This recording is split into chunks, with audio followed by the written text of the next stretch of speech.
За юу яа.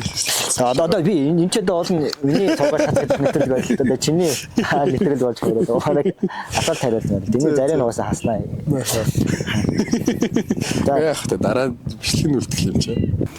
Одоо яг тийм гоё өргөн цар хүрээний мэдлэг надад байх болохоор өөрөө өөртөө зөв байхгүй гэж харж байгаа болохоор яг нэг косметикс гэж бодов. Тэгтээ зөв надад нэг юм бодол төрсөн. Яг хэдэн онд лээ санахгүй байна. 7-8 он ч лөө би анх нөө Манан бодон гэдэг ном уншсан. Манан бодон. Тий. Тэгсэн чи тэрэн дээр гарч байгаа одоо тэр нөө түүх тэр хүмүүсийн ингээд доторх одоо юм бодрлоо тий. Тэр надад аим супер санагдчихгүй бүр ингээд юм дотор аяар бодолтой. Тэгснэ зүгээр нэг юм өвгөн ингээл тий одоо нэг юм өвөө ингээд одоо манжчин улсын тий манжийн ирээдүг ингээд тодорхойлж хэлж мэлж байгаа тий. Эдгээр ингэж устж үгүй бол энэ л юм бол тунгууд ийм игэл жирийн ийм хүмүүс донд гэхдээ хүн ингээд илүү мэдлэгтэй боловсралтай илүү ийм одоо ухаалаг болох тусмаа хүмүүс ийм чимээгүй байж идэв шүү. Улам ийм чимээгүй байдал руу ингээд шилжиж юм биш тийм шилждэг юм шүү. Тэгэхээр би бол яг тийм ийм гоё юм дараахан гэхдээ ийм дараахан хүмүүс донд илүү гоё зүйл нуугдчихдаг болов гэж бодод байдаг шүү дээ. Тэр хүмүүс илүү мэдэх тусмаа илүү юу ч мэдэхгүйгээ мэддэг. Тэгэхээр ярихаасаа ч бараг санаа зовдөг юм. Тэгээ зарим хүмүүс тэгээд ч нөгөө би ярихаасаа санаа зовдөг шүү дээ. Яагаад гэвэл мэдэхгүй байгаад байгаа ч юм. Тэгээ яриулахаар айн лаг юм мэддэг тийм. Канада л гэсэн. Гэтэ өгийн нуур бол гоё юм байна тий. Иржсэн үү? Үгүй аах удаа. Гэтэ надаа энэ чи хамгийн таалагдах байгаа юм. Энэ одоо энэ хүмүүс л. Яаж хандж байгаа нөө? Тий. Яг хандж байгаа. Тэгэхээр наацхан хэл одоо ингээл заваа байхгүй. Амар муу хоолгсон байхгүй. Тэгээ хүмүүс л хийж байгаа. Тэгээ тэнгуутаа ингээл түрүү өдөр зураг аваад энэгээр явж байгаа тэг ингээл одоо ингээл зам даваа гэж бийцсэн баг. Тэгээ дандаа 0-ын цасуудаа ингээ хайцсан. Битүү 0 гэсэн. Бохор 0 гэсэн. Тэгэхээр надад л аяга хайраас надад. Чигүнээр нэг аяллаа влогийг маань үзчихсэн. Гэхдээ MMS-д орохоос өмнө нэг урагшаа явж исэн бичлэг байсан баха. Ер нь хэрэг аялдаг вэ? Ер нь явсан орнуудаа нэрлэвэл. Я байхгүй шүү дээ. Аялдаг шүү дээ. Зүгээр яасан. Нэгдүгээр тэр чинь аялна гэдэг чинь нэгдүгээр мөнгө хэрэгтэй. Зав хэрэгтэй. Тийм, мөнгө хэрэгтэй, зав хэрэгтэй. Надад бол ажил байна. Маш их ажил байна. Тэгтээ бас тийм их мөнгө бол байхгүй. Тэгээд боломжоор тэгэл одоо сая өнгөрсөн хавар бол хамгийн сүүлд бол урагшаага хиттэй нэг 4-5 орноор явсан. Орноор нь хотуудаар явсан. Тэгээд нөө явах компаниас явах боломж олдоод тэгээд компани гоё дэмжээ туслаад тэгээд явсан. Яг өөрийнхөө зардлаараа л яваагүй. Тэгээд хотуудаар явж явсан. Тэр тэгж явахдаа ихэд влог хийсэн. Тэгэл өмнө нь яг тэгэл Монгол улс дотроо гэл аймаг хотуудаар явахдаа влог хийгээл тэгэл хаашаа улаан үүд хүртэл явж ирсэн. Тэгээд тэн шашаа яваг. Тэгээд ер нь бол яг бодсон юм бол зөндөө байгаа. Гэхдээ бас яг бодсон дагуу тэгэл сар болгон жил болгон бас гараад яваад чадахгүй байна. Дуусах бод нөхцөл байдал нь тийм болохоор. Тэгэл цаашдаа өшөө олон гоё боломжууд олдвол тэгэл явах л.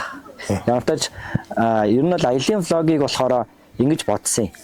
Дараа нь би ингээд эргээд 10 хэдэн жилийн дараа 20 хэдэн жилийн дараа ингээд өөрөө үзээд тэг ингээд өөрөө үзээд оо энэ би ийм байсан биш тийм байсан гэж харъя да гэж өөртөө зориулж яг хийгээд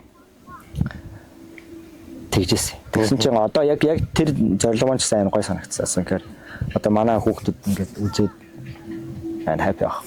Тэгээд наа үзэл нэгдэм тэгсэн чинь би бүр амар гоё урам аа. Тэгээд тэр юм нэг цөөхөн идэв хүн ерөөхдөө үзсэн. Тэр юм бүр гоё санагдал. Тэр ер нь энэ талаараа бас илүү жоо сонирхолтой байдаг ч тийм үргэлжлүүлээ. Одоо ч гэсэн ингээд бичлэгийг сууж штэ. Нуурын эрэхтэр 24/7 зөв. Тийм бас нэг дурсамж болол үлдчих юм. Тийм. Би л ер нь алаа яа. Дараа нь тийм уул нь хийх байсан да гэж бодхоос илүүтэйгээр пүү энэ ямар амар их. За юу яа. Одоо би энэ ч одоо олон миний цугаар хацдаг мэтрэл байлаа. Чиний мэтрэл болж байгаа. Уухаараа асуулт хариулсан. Тэний зарим нь угаасаа хаснаа. За яах вэ? Дараа бичлэгийн үлдэх юм чи. Эдит хийхдээ өөрөө өснөө оруулахгүй юу? Чи өөрийгөө танилцуулаад. Өөрийгөө ер нь илэрхийлж хэлээ. Одоо яг Наран гэрлийн цог жахлан гэдэг. Тэгээд Улаанбаатар хот төрсөн. За одоогийн байдлаар MMS инженерийн компанид төслийн зохицуулагчаар ажиллаж байна. Тэгээд инженер эдийн засгийн мэргэжилтэй, механик инженер эдийн засгийн мэргэжилтэй юм байна л танилцуулах байх л та. Яг нь илүү бүр дотносоод ирээд үнийг ингээ нэг ухдаг штэ тий.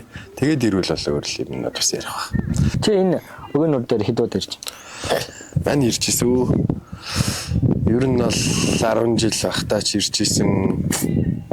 Тэгээд оюутан болчоод ирж ирсэн, ажил хийдэг болчоод баг ирж ирсэн баг. Хотоос ер нь хамгийн ойрхон. Тэгээд гайгүй замтай, ойлгомжтой. Тэгээд гоё юм нууштай газар гэвэл үгийн норно шүү дээ. Тэгээд яг одоо бол жоохон бохирдсон юм тийм ээ гэж ах шиг байна. Гэтэ ер нь бол ордог гэсэн. Хүмүүс чи үгийн нур дээрээ сийдлэн энэ чинь гоё ээж автаваач ирж ирсэн, найс нөхдөөгөө ч ирж ирсэн. Үгүй дээр бол ирж ирсэн. Гэтэ ингэж загасчлын тэмцээнээр бол ирж байгаагүй. Юу чи Америк сургууль төгслөө? Тий. Америк төсөн талаараа жоох ярьж. 10 жил хамгаалалт дурсамжтай үед нэг. Ааха. Ер нь бол урт хугацааны юм л да яг зөвхөн хэлэхэд хэцүү. Ер нь 10 жилээ би төгсөө шууд явсан. Төгсөн жилээ лайдал тухайн үед нэг $60,000 тэтгэлэг авч ирсэн. Тэгээд тэрнийгээр ойролцоогоор сургалтын төлбөрийн нэг 60-70 орчим хувь юм уу? 4 жил тугаачихар. Тэгээ нэг $20,000 $15,000 тэтгэлэгтэй үлдсэнийг нь өөрөө төлж авах явж ирсэн. Чи ямар мэдлээс сурсан? Электроник инженер. Одоо тэгээд яг тэргээр ажиллаж байгаа тийм. Ер нь бол төстэй автоматик. Тэр салбартай байгаа. Ер нь бол тий. Электроник гэхээр илүү нөгөө нэг нарийн жижигхэн болоод явчихна. Энэ манайх болохоор цэгцгааны арай нэг одоо левелэр бол том л доо. Электроник ч юм уу илүү нарийн нано мано гэл одоо нэг ноо автоматн дээр юм хийдэг. Тэгээ тэрэн дээрээ давхар нэг софтверээ бичээл өөрөөсөө одоо юм ер нь зохион бүтээхтэй айгу тэмдэхүүн бисэн. Sorry. Одоо энэ нөгөө нэг яриа явж байгаа хооронд шууд гинт гэрэл тасарч зогсоно. Бичлэгээ шууд зогсоно. Яг тэгэхээр Avandra гэрлээ болохоор Avandra EcoFlow гэдэг энэ одоо батарей чарж байгаа тийм. Тэрүүгээр цэнгэлж байгаа. Тэгэхээр тэр хэрэг дуусах юм бол гэрлэг болно. Тэгэхээр бичлэг шууд зогсоох. Тэгээд магадгүй бичлэг ярианы голоос гэ бичлэг дуусаад зогсчиход тэгээд гэрлэг болцоонд гэж ойлгоорой. Тэгээ одоо яг саяны чиний хэсгийг ярьсан одоо болохоор чи яг энэ салбартаа гэхдээ эрчим хүчний хэмнэлтийн чиглэлээр тий ажиллаж байгаа шүү дээ тий. За тэгээд эрчим хүч энэ бол одоо бол яг супер илүү яаж байгаа сэдв шүү дээ. Илүү яригдж байгаа сэдв эрчим хүчний хэмнэлт. Тэнгууд энэ дээр за яг би бол ийм асахгүй бодсон. Гэтэ яг асуумаас хандсан нэг ярмаас хандаад байгаа байхгүй. Одоо ингээ Улаанбаатар амар утаатай. За тэгээд чи дээр чи улс төрийн хүмүүс биш. Бүр амар эрчим хүчний инженерингийн хүмүүс биш. Чи яг мэргэжлийн сургуулийн зурсан. Би бол бүр хол хүмүүс. Гэтэ нэг юм амар ойлгомжтой харагдаад байгаа байхгүй. Улаанбаатарыг бол эрчим хүчээр хангаж болох юм байна. За. Ерөөсөө хувь хүн болон одоо байгууллага тэгээд жоохон одоо улс төрийн дэмжлэг байхад л бид эрчим хүчээр утаагач алга болгочих юм байна. Тэ? Дулаанаач хангах юм байна. Бохирдлооч баг шийдчих болох. Ер нь шийдлүүд нь бол амар easy юм харагдаад байгаа. Боломжтой. Гэхдээ тэрийг яг хийхгүй л байгаа л асуудал. Яг хоо энэ дээр ингээл янз бүрээс хүмүүс ярьдаг. Бас нэг өөр улсуудын бас нөлөө байдаг ч юм уу те. Бас нэг юм хараат байх бодолтой ч юм уу тийм юмнууд бол байдаг. Яг үнийг хэлэхэд Монгол улс чинь жилийн 250-аас 270 өдрийн нартай байдаг. Тэгээд ерөнхийдөө бол нарны эрчим хүчээр бол айгүй их нөөцтэй. Бас гоёрууга салхин одоо ерөнхийдөө бол Монгол улсыг 3300 гигаваттын нийт зэрэг эрчим хүчний хүчин чадал одоо нэг юм нөөцтэй гэж үздэг юм байлээ. 2200 нар 1100 салхин дээр гигаваттаар. ер нь бол яг үүндээ хэдүүлээ мэдээж хүүтэнний үйлдэл одоо манай үйлчин хүүтэн. Тэгэхээр Улаанбаатар яга утаатайгаа гэдэг чинь бид нэр дулаан байсан бол утаагүй байх лээсэн. Гэхдээ яг үйлдвэр мөлдөрээс хамаарна. Тэгэхээр нэгт манайхан нөгөө нэг нүүрс түлж гин. Яагаад гэвэл тог нь одоо халаагуур залах үнэтэй байна гэдэг байна шүү дээ. Уул нь манай тогчин дэлхийн дунджаас 30% хямдхан байхгүй. Бараг 50% хямдхан. Тэгээд манай одоо яг тог бидний хэрэглэж байгаа тог төлж байгаа мөнгө өртөг үнээсээ бараа материалын өртөг үнээсээ 30% хямдхан. Тэгэхээр маш уулын хямдхан дэд бүтц байгаа байхгүй. Тэгэхээр хямдхан дэд бүтц байна гэдэг чинь болохоор хүмүүс амьдрах айгу таатай орчин бүүсэнгүүд хэд төвлөрөл үүсэж ийн гэсэн үг байхгүй.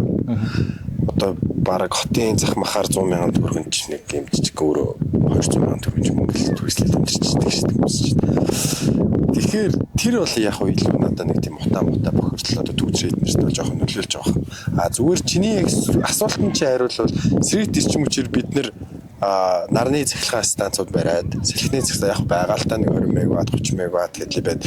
Тэднийгээ илүү болгоод за мэдээж яг уу бүр цүм бол бүр яг өөр улс орнууд зөвшөөрөхгүй л хальтай аюултай тэнийг яг ажиллах.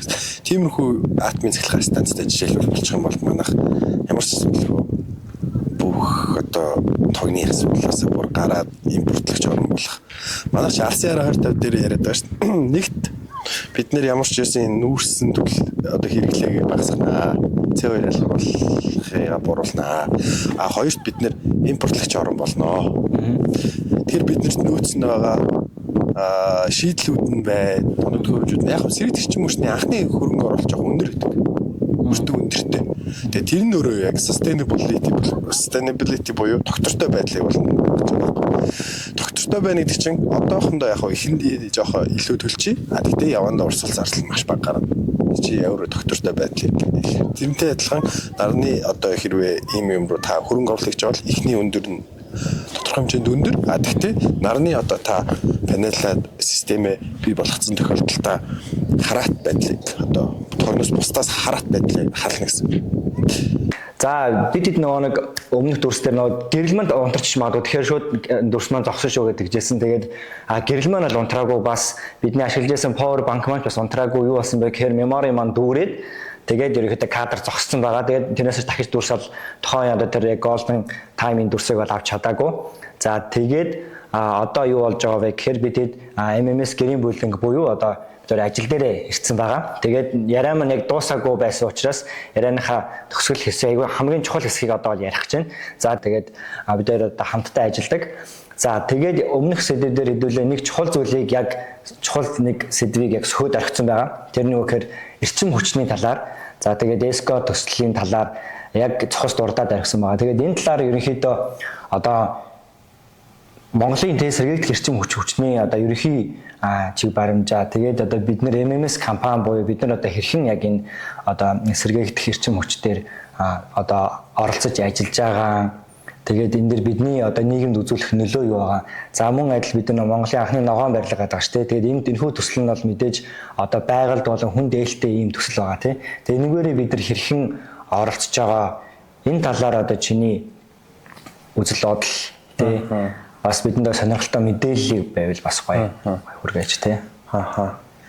За юуны өмнө яг хамгийн эхлээд бол эрчим хүчний салбар бол ярьсан дээр баг. Монгол улс яг өнөөгийн байдлаар эрчим хүчний ер нь ямар байдалтай байгаа вэ гэхээр нэг үгээр хэлэхэд бол бид нар хараат байдалтай байгаа гэж хэлж болно. Яг гэвэл бид нар нийт хэрэглээнийхээ ойролцоогоор нэг 22-3 орчим хувийг бол бид нар гадны орноос импортлж авч байна.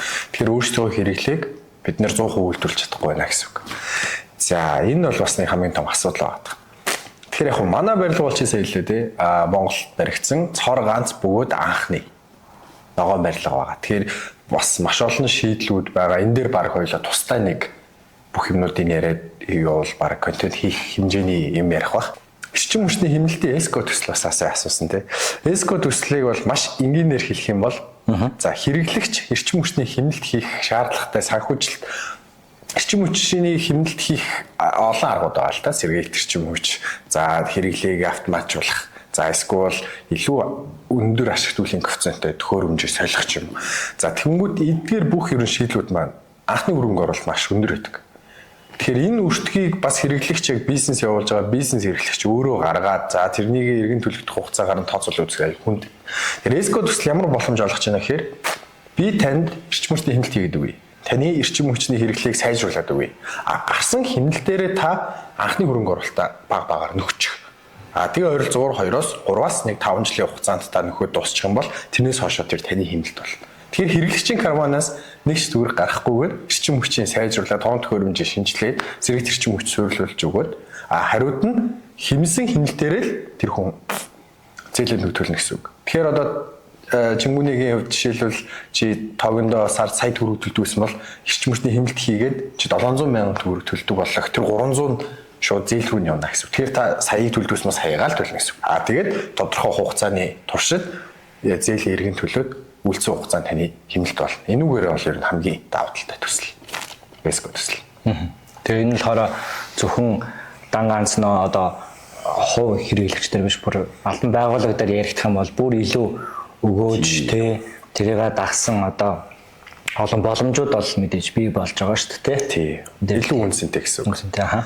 Тэгэхээр бас энэ дээр нэмэгдээд бас нэг ойлголт нь бас урамшууллын бас нэг юм ойлгож болно юу вэ гэхээр эрчим хүчээ хэмжинэ гэдэг чинь цаагаараа та тодорхой хэмжээний нүүрс хүчлийнхийг ялгаруулах байсныг бууруулж ийн гэсэн үг байна. Тэгэхээр тэр бууруулсан зөрүүгээ одоо гадны зах зээлүүд бол аль хэдийн carbon credit-ийн арилжааны системүүд хөгжөөд явцсан. Тэгэхээр та бас тэндээс бас мөнгө олох боломж. Монголд бас одоо ингээд судлагдаад ганц хоёр байгууллагууд туршиж үзээд ерөнхийдөө бол явж байгаа. Тэгэхээр манай энэ барилга өөрөө за нэг газар баригдсан барилга байгаа тийм 4800 м квадрат дээр яг офис яг барилга нь байгаа. Тэгэхээр манай барилгын хувьд бол жишээлбэл 23 онд бид нэр 112 тонн CO2 буюу нүүрсвэрлэлийн ялгаруулсан. CO2. Тэр нь юутай тэнцэж байна гэхээр энгийн жишээ авал одоо манай гэр хорооллын одоо нэг Монгол гэр бүтэн жилийн хугацаанд нүүрс төлөөд ингээд ашигладаг ялгаруулалт нь ойролцоогоор нэг 10 орчим тонн гэхээр бид нэг 10 орчим Монгол гэр байгаатай адилханыг ялгаруулж байна гэсэн үг. Тэгэхээр нөгөө талаараа юу гэж болох вэ гэхээр маш бага гэсэн. Чи маш том байгууламжийг тижээж байгаа гэдэг утгаар. Тэгэхээр эргүүлээд эн чинь одоо нийгэмд за бүр энгийнээр ярих юм бол утаандаа хүртэл бид нэг ингээд тийм маш их нөлөө үзүүлж шүү дээ. Тэгэхээр магадгүй бид нэр ингээд ганцхан одоо юу гэдэг ингээд гал төлхөө болчвол тий эсвэл одоо машин унахаа болчвол энэ бүх асуудал шийдэгдэж байна гэж гэтэл яг хөтэ энэ бүгдийн шийдэл нь бол мэдээж байгаа тий тэрийг хийх л хэрэгтэй байгаа. Манай цовгийн маань хийдэг ажил бол амар супер ажил байгаа байхгүй тий ингээд амар гоё яг ингээд нийгэмд хэрэгтэй тэр одоо ажлыг ерөөхдөө хийж байгаа бол надад санагдчихээн тийм. Яг ногоо эрчим хүч рүү шилжигээл яг урайлаад байна тийм хэдүүлээ эрчим хүчийг хэмнэе гэд. Эний цаана одоо яг уур амьсгалын өөрчлөлт гэж нэг юм аа. Дэлхийн дулаал гэдэг хамгийн том юм аа. Тэр яг бидний хаяанд ирсэн болохоор бид нэр энийг одоо ингээд хэрэгжүүлээд яваад байна. Яагаад хаяанд ирсэн бэ гэхээр саяхан одоо зуны ээлж амралтаараа манай одоо ингээд найз нөхөд ажилчид одоо ингээд Монгол орноор явлаа тэгэхээр хүүшээ тэр гол маань ширэгчжээ. Тэр нуур одоо тэнд хүрдүүлсэн чи ийм сантиметрээр доошлчжээ. Тэнд бүр ороогүй ямар бодож байна. Тэнд хүмүүс худган дээрээ зодоо хийсэн байх ч гэнэ. Энэ бүх асуудлуудыг эргээгээд уур амьсгалын өөрчлөлттэй холбогдоод байна л да.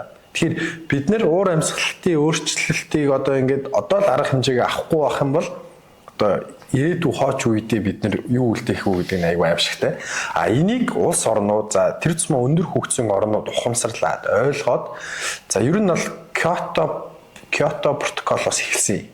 Тэгэд Парисын хилцээрээр буюу одоо Conference of Party COP-ийн уулзалтан дээр за ер нь болохоо байж байгаа юм байна. Хэдүүлээ дэлхийн дулаалыг одоо Цельсийн 1.5 градус барь. За тэгээд улс орн бүр амлалт өгсөн. Бид нар 2030 он гэхэд хүлэмжийн ялгуурлалтаа тэдээр бууруулнаа.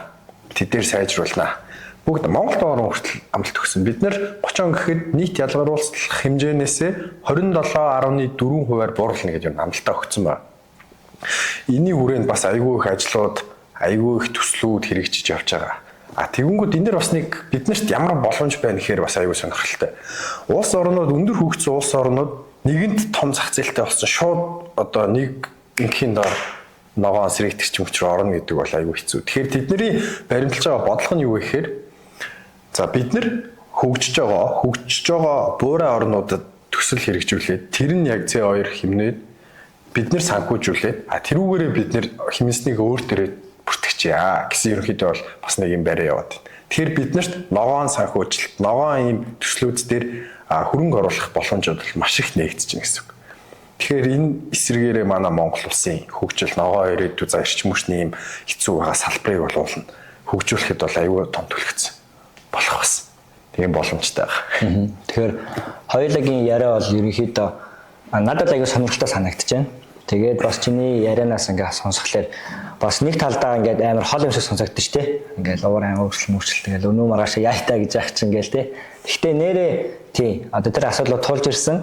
Гэхдээ нөгөө талдаа одоо яг ингээд чамшигийн мэрэгжилтэй тий одоо чиний мэрэгжил хийж байгаа зүйлүүд яг нийгмийн яг тэр сегмент рүү асуудлаа сегмент рүү чиглээд ингээд тэр лөө ажил хийгээд явж байгаа тий олон зүйлүүд төслүүдийг хэрэгжүүлээ явж байгаа нь бол амар гоё бахархууштай санагдаж байна. Тэгээд тийм тэгээ бас энэ хоёулагийн одоо яриаг тий одоо подкаст гэж нэрлэлчээ та одоо эхлээд аягүй хэцүү одоо нэвтрүүлэг гэхэд биш подкаст биш. Тэгээ юу гэх юм тий контент гэх юм уу тий. За тэгээд энийг үзэж байгаа хүмүүст нь бас хэрэгтэй хүн байгаад үзвэл бас гоё юм тий. Тэгээд ямар тач аягүй гоё сонсогдож байна. Тэгээд гоё юм эрчим хүчтэй хэмндэг тий. Тэгээ байгаль орчин дээлтэй тэгээд ийм гоё төслүүдийг хэрэгжүүлээ. Тэгээ мэдээж энэ төсөл олон компаниуд, олон байгууллагууд, олон бүрх айлууд мэдээж хамрагдчихж байгаа тий. Тэр нь тэгээд оролцоод явж байгаа. Тэгээд нийгмээр хамтдаа гоё тэр зүйл рүү ингээ чиглээд явж байгааг сонсох бол үнэхээр гоё сонсогдож байна. Тэгээд манай цогоо маань бас маш гоё ажил хийд юм байна. Тэгээд наташ гоё мэдээлэл хүргэсэнд бол үнэхээр их баярлалаа. Тий. За тэгээд хоёлаа ирээд одоо хүмүүс сонирхох юм бол нөгөө түрүүний хальт дурдаад өнгөрсөн те ногоон барилга гэдэг байгаа. Бид хоёр одоо ажил дээр байгаа. Тэгээ манайх болохоор MMS Green Building гэдэг одоо Монголын анхны ногоон барилга байгаа. Тэгээд яг ногоон барилгын талаар ярих юм бол амар хэм ярих хэрэгтэй болно. Тэгээ бараг төөрч хийх болно. Тэгэхээр яг хоёроо сонирхож байвал дараад эргээд хоёлоос энэ талаар ярьж болно. Тийм. Гэхдээ одоохондоо бол яг тач энэ хүрээд ингээд нөхөө дугаараа өндөрлөе. Жохон туршлагагуудсан. За мөн бас хөлсөл үтсий нөгөө нэг өгийн нуурны дэргэд дүрсэн авч ясна одоо шууд шилжиж ягаад. Тэгээд тухайд нөгөө камерны маань ард нэг камермен байхгүй. Камерыг хинч сонсдог хүн байхгүй. Одоо ихэд камера ингээд тавиад орхисон байгаа. Энэ ард хинж байгаа байхгүй болохоор нөгөө яриа мараа бичигдэх хэдэрэг жохон жижиг асуудлууд гарч байгаа. Тэгээд удахгүй гоё дараагийн удаа бүр гоё чанартай байдлаар өөр гоё сэдвүүдээр барах ярих боломжтой хаа. Тэгээд оролцсон ямар ч их баярлалаа. Баярлалаа. За тэгвэл би бас нэг үгээр дуусгачих тий. Юуны тулд Чингүнээ бит хоёр ингээд ийм зүйлийг хийгээд энэ бол бас хүмүүст ямар мессеж өгье гэдсэн Чингүнэгийн хэл тэр ганц юм гэхэд манай Монгол улс одоогийн байдлаар тарифын хувьд эрчим хүчний хувьд маш хямдхан болохоор бараг одоо утасны нэгжнээс хямдхан гэж яриад байгаа шүү дээ. Тийм болохоор бид нар нөөний химнэх гэдэг ойлголт айгүй муу байгаад байна. Тэгэхээр нийт одоо бид нэр үзэж байгаа та бүхэн ч гэсэн одоо Монголын иргэд маань өөрсдөө ухамсарлаад бид нар ингээд юм дутагдaltaй байгаа. Эхнээсээ ингээд захын хэсгээсээ таслаад эхэлдэг те. Ийм байхгүй тул бид нар хэрэглээгээ өөрсдөө хязгаарлаад хэрэглээгээ өөрсдөө хянаад тэр нь таны санхүүц шимнэлтэй ирээдүй хойч үедээ одоо утаатай нийгмийг алга болгоход гэсэн хэрэгтэй гэдгийг бас уриалмаар байна. За баярлалаа. За баярлалаа.